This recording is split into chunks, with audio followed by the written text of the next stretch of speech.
What's up guys, Mickle here, and it looks like a massive rebound in the cryptocurrency market could be right around the corner.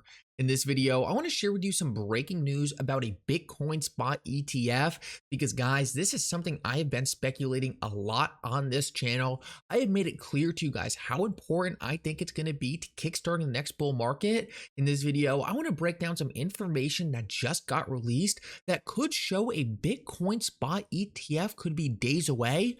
This would be absolutely massive for the cryptocurrency market. It would add a brand new catalyst to onboard liquidity.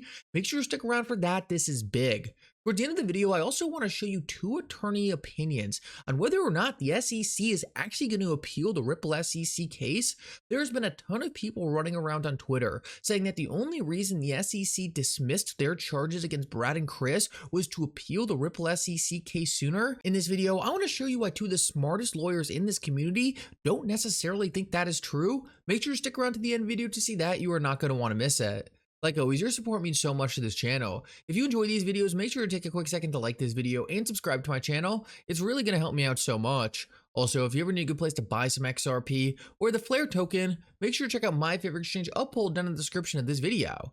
With that said though, let's jump right into it, and I hope you guys enjoy the content. So guys, I mentioned this in another video, but if you do sign up with Uphold using the link in the description of this video, you'll also be entered into a contest to win 10,000 XRP as long as you buy 1 XRP on their platform. So don't miss out on that. All you have to do is buy 1 XRP to be entered into a chance to win 10,000. Definitely don't want to miss that opportunity. Let's jump into the video though and really talk about the Bitcoin spot ETF. Now, I don't want to get too much into why I think a Bitcoin spot ETF approval would be such a massive catalyst for the market because I have talked about it nonstop over the past couple weeks, but essentially once institutions understand that the SEC can no longer hold down this market, once institutions understand that we are about to have a massive flow of retail money into the cryptocurrency market through these ETF products, they're going to want to front run all that movement. They're going to understand this is going to be the catalyst to put a bunch of new liquidity into the market,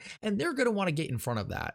So essentially what these Bitcoin spot ETFs are going to signal is a paradigm shift in the cryptocurrency market. Rather than just retail speculators and enthusiasts understanding cryptocurrencies, we are about to enter an era where endowments, trusts, 401ks, retirement plans are all invested in the cryptocurrency sector, and the people who own those products don't even know they are invested in this technology. This is the real game changer. This is where we see trillions of dollars flowing into this asset class, and if you don't think institutions want to front run that event, I don't know what to tell you. So these Bitcoin spot ETFs, in my opinion, are an extremely big deal. And I want to share with you some breaking information that's going to show you we are so much closer to these things than many people are understanding. First, I want to show you this clip of Kathy Wood actually talking about her process of getting her Bitcoin spot ETF approved, because I think you're going to notice something very interesting the way she's talking about it. Listen up to her and then we'll break it down. The SEC is going to be forced to approve a spot Bitcoin ETF. What, if any, communications have you had with the SEC about your application? Where are we in this whole thing? Well, it was publicized and disclosed, I think it was last week, that we had responded to the SEC's request for information around our Bitcoin filing, and we responded. And that's basically all we can say. I think many people think the fact that the SEC chose to ask questions is a change in behavior. And therefore, I do think hopes are rising that a number of Bitcoin ETFs will be approved. So that's a really good sign. Rather than the SEC just denying these things, they are now working with these institutions to get their products approved. And the other really important thing to understand here is who puts the pressure on the politicians. It's the big institutions who want to offer their clients these Bitcoin spot ETFs. So they're only going to take so much of this before they say, hey, we're giving you money, we're funding your campaign. We want to make sure that we're actually able to launch our products in a safe, regulated market. Right now, the SEC has been stonewalling this, despite the fact that these are the institutions that essentially fund his political operatives. I don't think that's going to last much longer, and since we have so many different institutions all putting their foot down on the SEC and saying, hey, you need to approve this thing, we have done everything you said, I think we are watching a massive shift in how the SEC is looking at these products. The other very fascinating thing is the fact that we actually just saw the DTCC actually list BlackRock's spot Bitcoin ETF on their trading platform before it's even been approved. Now, for those of you who don't know, the DTCC is essentially the largest clearinghouse in the world and handles almost the entire stock market. So the fact that they're actually listing the ticker for the BlackRock spot Bitcoin ETF, I think should tell us a lot about how these big institutions are thinking about this product being approved in the near future. To me, this was a massive sign that says, hey, this thing is probably right around the corner. And if you couple that with the fact that Gary Gensler is now working with these different institutions to actually file these products rather than just denying them and saying go away, I think what we're seeing is a massive shift in what's happening at the SEC as they have the pressure ramped up on them.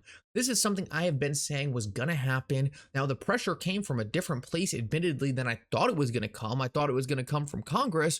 But what we're seeing is the SEC is ultimately folding, and them folding is going to make the big money know, hey, it's time to get back into this asset class. Overall, these are just really good signs. And if we quickly take a look at how Bitcoin's reacting to this, we can see that Bitcoin is breaking out to new highs. This is exactly what we wanted to see. And I know there's going to be people in the comments saying, oh, it's Bitcoin, not XRP. Why are we looking at Bitcoin?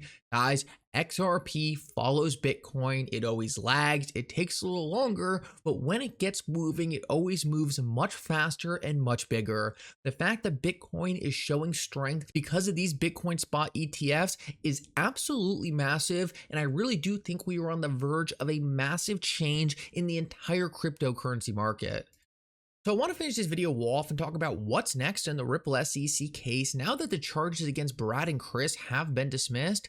Now, there are a lot of people on Twitter, specifically not in the XRP community, who have been running around saying that the only reason the SEC dismissed the charges against Brad and Chris was to hurry up and appeal the case as soon as possible.